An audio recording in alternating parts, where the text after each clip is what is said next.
नमस्कार, आप सभी का स्वागत है मिशन जॉब स्टडी के यूट्यूब चैनल पर। यूपी लेखपाल, UPSI, SSC GD, UP PCS, UP triple SC 2021, इसी के साथ साथ आपका उत्तर प्रदेश पुलिस परीक्षा और आपका यूपी ट्रिपल एससी का पीटी, इन सभी परीक्षाओं की अगर आप तैयारी कर रहे हैं तो टाइम एंड वर्क का यानी कि समय और कार्य का ये मोस्ट इम्पोर्टेंट टॉपिक आप सभी अभ्यर्थियों के लिए, क्योंकि इसमें से आपके एग्जाम में प्रश्न पूछे जाते हैं। तो फास्ट ट्रिक से हम सोल्व करना सीखेंगे आखिर कैसे एक प्रश्न को हम तीन तीन तरीकों से हल कर सकते हैं। चलिए इसको स्टार्ट करते हैं। देखो, बिल्कुल इजीली तरीके समझाऊंगा। मैं आपको एक एक प्रश्न को तीन तीन तरीकों से सॉल्व करना सिखाऊंगा। आखिर आप कैसे एक प्रश्न को तीन तीन तरीकों से कर सकते हैं। लेकिन इससे पहले मैं कुछ फंडामेंटल आपको बताऊंगा जो कि आपको बताना बहुत जरूरी है, क्योंकि अगर आपको वो पता रहेंगे तो जो है आपको कोई दिक्कत नहीं होगी फिर। ठीक है, फिर चाहे आपको कोई भी कैसे भी प्रश्न दे दे, आपको फिर कोई दिक्कत नहीं होगी मैथ्स में। तो जैसे कि इसने कहा कि यदि कोई व्यक्ति किसी कार्य को n दिन में करता है, ठीक है, तो उस व्यक्ति का एक दिन का काम कितना होगा? 1/n होगा, ये कह रहा है। मान लीजिए मैं कहता हूं, मैंने आपसे कहा, एक प्रश्न में कहा कि यदि कोई व्यक्ति एक कार्य को 8 दिन में करता है तो उस व्यक्ति का एक दिन का काम कितना होगा? 1/8 होगा। क्लियर? तो यहां से समझ गए ना। यानी कि अगर हम किसी व्यक्ति का टोटल हमें काम दिया गया हो कि भाई उस काम को वो इतने दिन में कर लेता है, टोटल दिन दिए गए हो, तो एक दिन में वह कितना काम करेगा, आप उसका व्युत्क्रम कर दीजिए, अपोजिट कर दीजिए, है ना, उसी बटे के रूप में कर दीजिए, तो वो जो है एक दिन का काम आपका बन जाएगा। क्लियर? उम्मीद है आप समझ चुके होंगे। आगे बढ़ते हैं। इसके बाद एक पॉइंट ये भी आता है, यदि ए का एक दिन का कार्य 1/n हो तो पूरे कार्य को समाप्त करने में ए को n दिन लगेंगे। ठीक है, मैं क्या बोला? यदि ए का एक दिन का कार्य कितना है, देखो अभी एक दिन का कार्य, एक दिन का जो कार्य है 1/n है, तो पूरे कार्य को समाप्त करने में ए को कितना दिन समय लगेगा? आप इसका अपोजिट कर दीजिए कि भाई इसको n दिन लगेंगे। अभी जब हम कर रहे थे प्रश्न को, हमने देखा पीछे कि यहां पर टोटल दिन थे, फिर एक दिन का पूछ रहा था काम, लेकिन यहां पर एक दिन का है, टोटल पूछ रहा है। बात दोनों में वही है। ठीक है, आप समझ जाए कि व्युत्क्रम किया गया है। जैसे यहाँ टोटल दिन थे, व्युत्क्रम कर दिया, अब इस व्युत्क्रम का हमने इसको ऐसा कर दिया। क्लियर? यानी कि बटे के रूप में इसको हटा दिया, तो ये हमारा जो है टोटल हो जाएगा। अब फॉर एग्जांपल आप समझिए, मान लीजिए मैं आपसे कहता हूं कि ए जो है किसी काम को एक दिन में 1/16 काम करता है। ए का जो एक दिन का काम है वो 1/16 है, तो इस काम को वो कितने दिन में समाप्त करेगा? भाई वो 16 दिन में समाप्त करेगा उसको। सीधा उत्तर। क्लियर? ये तो हुई फंडामेंटल वाली बात। ठीक है, आगे बढ़ते हैं। अब इसके बाद एक पॉइंट यह आता है, यदि ए की कार्य क्षमता बी से दुगनी हो। वो आपसे कह रहा है कि यदि भाई ए की जो कार्य क्षमता है वो बी से दुगनी हो तो किसी कार्य को समाप्त करने में ए जो है बी से आधा समय लेगा। मतलब आपके पास थोड़ा सा ही समझ लीजिए, मान लीजिए आपके पास दो कारें हैं, ये फर्स्ट कार है, ए कार है, ये बी कार है। जो पहली कार की जो स्पीड है वो 60 किलोमीटर प्रति हावर है, और जो दूसरी कार की स्पीड है वो 30 किलोमीटर प्रति हावर है। अब मुझे एक बार बताओ, मान लीजिए इन दोनों को 30 किलोमीटर की दूरी तय करनी हो, तो ये ए कितने समय में तय करेगा? 30 मिनट में कर लेगा, यानी कि आधे घंटे में कर लेगा तय इसको।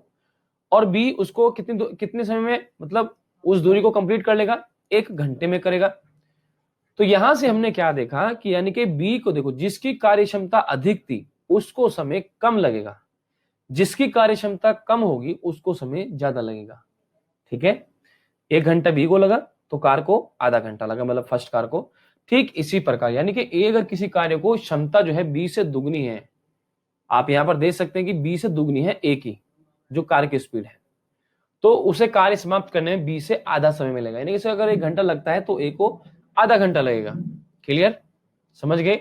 अब फॉर एग्जाम्पल आपको क्वेश्चन का उदाहरण मिलेगा, मतलब आप जब परीक्षा में बैठेंगे तो आपको इस टाइप से क्वेश्चन मिलेगा जो उदाहरण के रूप में मैंने आपको दिखा रखा हूं। यदि ए और बी की कार्य क्षमता का अनुपात आपको दिया गया हो, यदि ए और बी की कार्य क्षमता का अनुपात आपको दिया गया हो, तो इस कार्य को समाप्त करने में इनके द्वारा लिए गए समय का क्या अनुपात होगा? आप इन्हें एक दूसरे को इधर बदल दीजिए। ठीक है, इनका जो स्थान है वो बदल दीजिए, तो इनके समय का जो है वो अनुपात आ जाएगा। यानी कि अगर आपके पास कार्य क्षमता का अनुपात है और उससे जो है आप समय का अनुपात निकाल सकते हैं। ठीक है, कार्य क्षमता अगर आपके पास अनुपात है तो उससे जो आप है समय का अनुपात निकाल सकते हैं। क्लियर? उम्मीद है आप इसे समझ चुके होंगे। बाकी देखो भाई, अगर किसी को भी थोड़ा सा भी दिक्कत होता है, मान लीजिए कोई चीज नहीं समझ में आती है, तो आप नीचे कमेंट बॉक्स में मेरे से पूछ सकते हैं, ठीक है, ताकि मैं नेक्स्ट सेशन में आपके इस जो आपका प्रश्न है उस पर अच्छे से मैं डिस्कस कर सकूं, ठीक है। चलिए, और आपको बता दें, आप अनअकैडमी से UP PCS UP triple SC की तैयारी कर सकते हैं, क्योंकि ये है इंडिया का सबसे बड़े लार्जेस्ट लर्निंग प्लेटफॉर्म अनअकैडमी। तो यहाँ पर आपको बता देना चाहते हैं कि अभी आपको 10% डिस्काउंट मिलेगा अभी 28 फरवरी तक, ठीक है। और इसके बाद अगर 1 मार्च के बाद प्लस कोर्स आप लेते हैं तो इसमें आपको ओनली 5% का डिस्काउंट मिलेगा। तो इसलिए आप जल्दी से अकेला रेफर कोड को यूज़ कीजिए और 10% का डिस्काउंट लीजिए। और आपको एक चीज़ और बता दें यहाँ पर हम कि यहाँ पर बैचेस कोर्स चल रहे हैं अनअकैडमी के। इसी के साथ मिशन यूपी पीसीएस 2 मंथ का बैच कोर्स प्रीलिम्स 13 फरवरी से स्टार्ट हो चुका है। अगर आप इसे एनरोल करना चाहते हैं तो अकेला रेफर कोड का यूज़ करें और डिस्काउंट के साथ इसमें आप अपनी तैयारी करें। मैं आपको बता दूं कि अनअकैडमी फ्री और प्लस में आपको क्या क्या मिलता है। तो अनअकैडमी और जो फ्री होता है और प्लस में आपको ये सब चीज़ें मिलती है, और जो कि फ्री में आपको लिमिटेड मिलता है, और यहाँ पर ये सब चीज़ कंप्लीटली मिलता है, ठीक है, जिसमें डाउटिंग सेशन कंप्लीटली रहता है, रेगुलर रहता है, पीडीएफ फाइल रहता है, प्रैक्टिस सेट रहता है, सिलेबस रहता है पूरा कंप्लीट।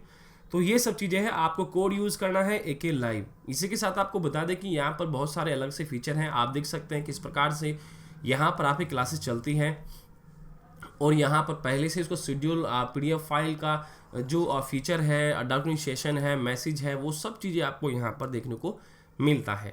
इसी के साथ आप देख सकते हैं यहाँ पर ये पूरी कंप्लीट फैकल्टी है, यहाँ पर सभी टॉप एजुकेटर है।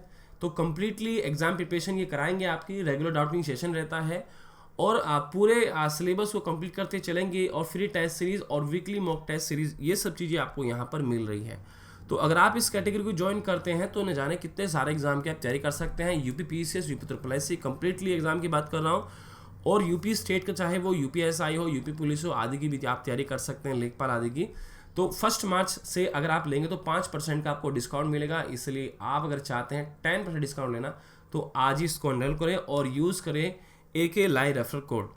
अगला टॉपिक है हमारा, देखो अगला इसका महत्वपूर्ण बिंदु होगा, यदि किसी कार्य को करने में लगे व्यक्तियों की संख्या किसी विशेष अनुपात में घटा दी जाए या बढ़ा दी जाए तो उसी कार्य को समाप्त करने में लगा समय उसी अनुपात में बढ़ जाता है या फिर घट जाता है।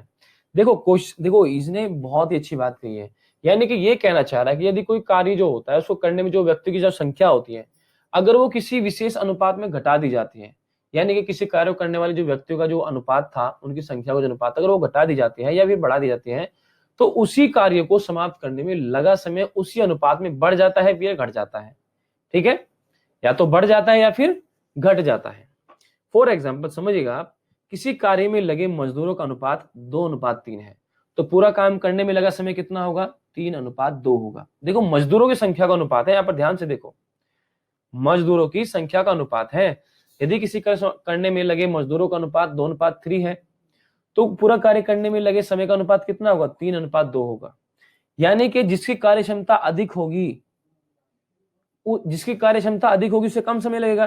देखो ये 3 थे तो उसको 2 समय लग रहा है, ये 2 थे इनको 3 समय लग रहा है। मैंने आपको जैसे पीछे बताया भी कि भाई जिसकी कार्य क्षमता अधिक होगी उसको समय कम लगेगा, ठीक है। तो ये तो हो गया आपका 4 पॉइंट मेरे समझाने के। इसके बाद आगे एक पॉइंट और आता है जो मोस्ट इंपोर्टेंट आपके लिए। आगे जब हम चलेंगे तो कुछ प्रश्न में आपके काम आएगा।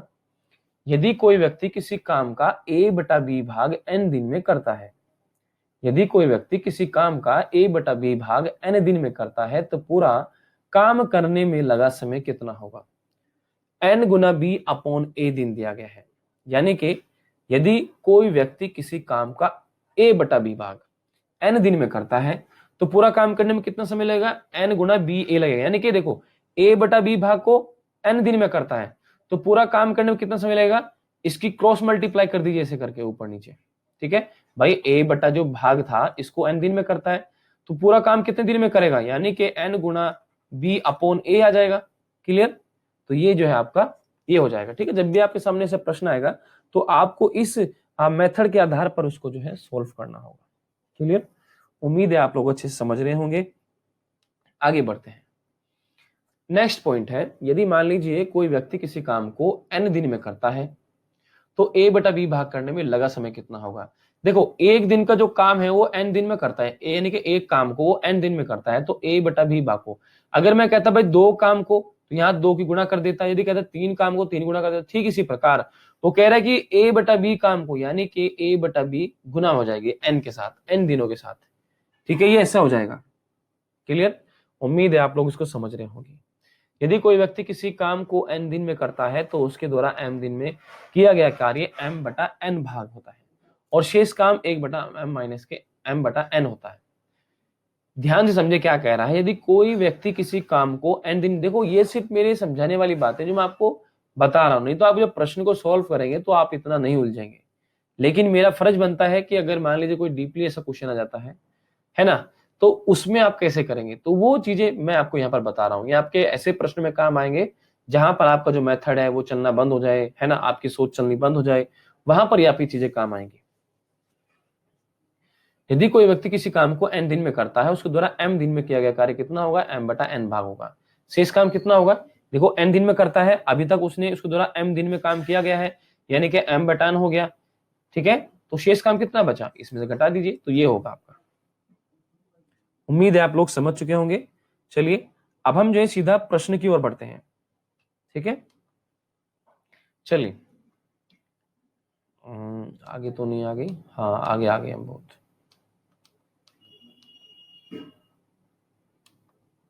हाँ ठीक है, देखो राम किसी काम को 8 घंटे में, राम किसी काम को 8 घंटे में तथा श्याम जो है इसको 12 घंटे में कर सकता है। राम किसी काम को 8 घंटे में, श्याम उसको 12 घंटे में कर सकता है। यदि दोनों एक साथ काम करें तो काम कितने घंटे में पूरा होगा। ठीक है भाई, राम किसी काम को जो है 8 घंटे में और श्याम उसको 12 घंटे में कर सकता है। यदि दोनों एक साथ काम करें, यदि दोनों एक साथ काम करें तो काम कितने घंटे में पूरा होगा, हमसे पूछा गया। बहुत ही सिंपल है। देखो मैं आपको एक बताऊंगा, जो पहला बुक वाला जो तरीका होता है, मतलब जो बुक में आपके छपा होता है, देखो उसमें क्या कहते हैं, देखो फर्स्ट टाइप में मैं आपको सिखाऊंगा वही, क्योंकि मेरा फर्ज है आपको बताना। उसमें लिखा होता है कि भाई राम की कार्य क्षमता, ऐसे करके कार्य क्षमता या फिर एक दिन का काम कितना हो जाएगा, 1/8। श्याम का भी इसी प्रकार से, या तो उसकी कार्य क्षमता या फिर एक दिन का काम कितना हो जाएगा, 1/12 हो जाएगा। तो दोनों के द्वारा एक दिन में किया गया कार्य 1/8 प्लस के 1/12, मतलब ये वो तरीका होता है जो बुक में होता है, लेकिन मैं आपको बता रहा हूँ क्योंकि आप बताऊंगा, हालांकि इससे अच्छा मेथड ही बताऊंगा आपको मैं। तो इन दोनों का एलसीएम कितना आ गया भाई, 24 आ गया। तो 8 क्या 24, 3 आ गया, और 12 दूनी 24, 2 आ गया, यानी कि 5/24 आ गया। इसको बदल दीजिए ऊपर से नीचे, यानी कि तो पूरा कार्य करने में लगा जो समय होगा वो कितना होगा, 24/5 हो जाएगा। बस इसको उल्टा कर दीजिए, 5/24 का, तो इतने दिन हो जाएगा आपका, ये उत्तर आ जाएगा। तो पहला तरीका यह है, उम्मीद है आप लोग इसे समझ चुके होंगे। ठीक है, एक तरीका और है जो ट्रिक है में हमारी, वो ट्रिक के रूप में चलती है। ट्रिक क्या कहते हैं, दोनों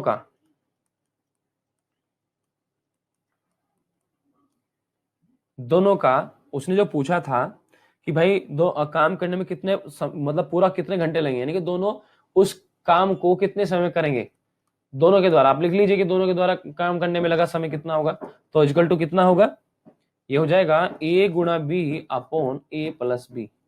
यानी कि पहला a मान लीजिए, इसको b मान लीजिए, यानी कि 8 गुणा 12, 8 प्लस के 12, किसी को जो बड़ा होगा मतलब आप a और b किसी को भी मान सकते हैं इसमें, ठीक है, किसी को भी। तो 8 गुणा 12 हो जाएगा और ये 20 हो जाएगा, 4 दूनी 8, 4 पंजे 20 हो जाएगा, 12 दूनी 24, यानी कि 24/5 आगे ना। देखो भाई इतने दिन, यानी कि दोनों के द्वारा, राम और श्याम के द्वारा किया गया जो कार्य, पूरा कार्य, जो पूरे कार्य का समय है दोनों, तो पूरा करने में जो उनको करने में लगा जो समय है वो कितना है, 24/5 आ गया। तो ये तरीका है आपका। क्लियर, ये दूसरा तरीका है, ट्रिक है हमारी। इसके बाद अभी एक तरीका और देख लीजिए, थर्ड टाइप में, मतलब आप इसे कैसे कर सकते हैं और, ये हमारी थर्ड विधि है जिसमें मैं कहूंगा कि राम जो है और श्याम, मैं इसे यहां पर 3 कॉलम बनाऊंगा ऐसे करके, ठीक है, जिसमें राम, यहां ये पहला जो कॉलम होगा एक दिन का काम होगा, सॉरी रुको, वो एक दिन का नहीं, मैं इसको रफ करता हूं जरा, 1 सेकेंड प्लीज। देखो राम जो है इसको कितने दिन में करता है, 8 घंटे में करता है, श्याम उसको 12 घंटे में कर सकता है। तो यदि दोनों एक साथ काम कर तो काम कितने घंटे में होगा, देखो ये तो वो है जो मतलब अलग अलग करते हैं वो काम, है ना, ये 12 घंटे, ये 8 घंटे में, 12 घंटे में। तो दोनों के देखो देखो हमारा कुल काम, ये जो बीच का कॉलम होगा ये कुल काम का होगा, बीच वाला कॉलम, और ये एक दिन का काम होगा, एक दिन का काम, एक दिन का काम, ये कुल काम, ये एक दिन का काम। दोनों का एलसीएम लो भाई, क्या आएगा, 24 आ गया। इस 8 से 24 को काटो, 8 से 24, 12 से 24 को काटो, 2 आ गया। देखो 8 से 24 को काटा 3 आया, 12 से 24 को काटा तो 2 आया। ये जो कॉलम है ये एक दिन का काम है, ये जो कॉलम है ये एक दिन का काम है, ठीक है। तो इससे हम क्या करेंगे, दिन काम कितना करते हैं भाई, देखो 5 काम करते हैं एक दिन में भाई, यानी कि देखो राम एक दिन में 3 काम करता है, श्याम एक दिन में 2 काम करता है। तो भाई दोनों मिलकर, क्योंकि कह रहा है कि एक साथ काम करे, यानी कि दोनों एक साथ काम करते हैं, दोनों एक साथ काम करते हैं तो एक दिन में 5 काम करते हैं, टोटल काम कितना है 24। तो भाई इतने दिन में हो जाएगा, इसको भाग कर दिया, यानी कि टोटल वर्क को जो है आप एक दिन के काम से भाग कर दीजिए, टोटल वर्क को, टोटल काम को एक दिन के काम से भाग कर दीजिए तो आपका उत्तर आ जाएगा। क्लियर, उम्मीद है कि आप जो है इसे अच्छे से समझ गए होंगे। क्लियर, उम्मीद है आप समझ गए होंगे। नेक्स्ट क्वेश्चन की ओर बढ़ते हैं। इस प्रश्न को आप करेंगे, देखो ये प्रश्न मैं आपको देता हूं आप लोगों को, इसको आपने करना है सिंपल तरीके से। चलो मैं बता रहा हूं कैसे करेंगे। देखो उसने बोला कि दोनों मिलकर, यानी कि ए और बी मिलकर कितने दिन में करेंगे, यानी कि ए गुणा बी अपॉन ए प्लस बी हो जाएगा, यानी कि 10 गुणा 15 प्लस बटे 10 प्लस के 15, यानी कि 10 गुणा 15 और ये 25, 5 पंजे 25, 5 तिया 15, 5 दूनी 10 और 2 तिया 6 दिन, दोनों मिलकर जो है 6 दिन में करेंगे। ओके, तो जो सारे जो प्रश्न हमारे हमें जो है ऐसे करने हैं, ठीक है।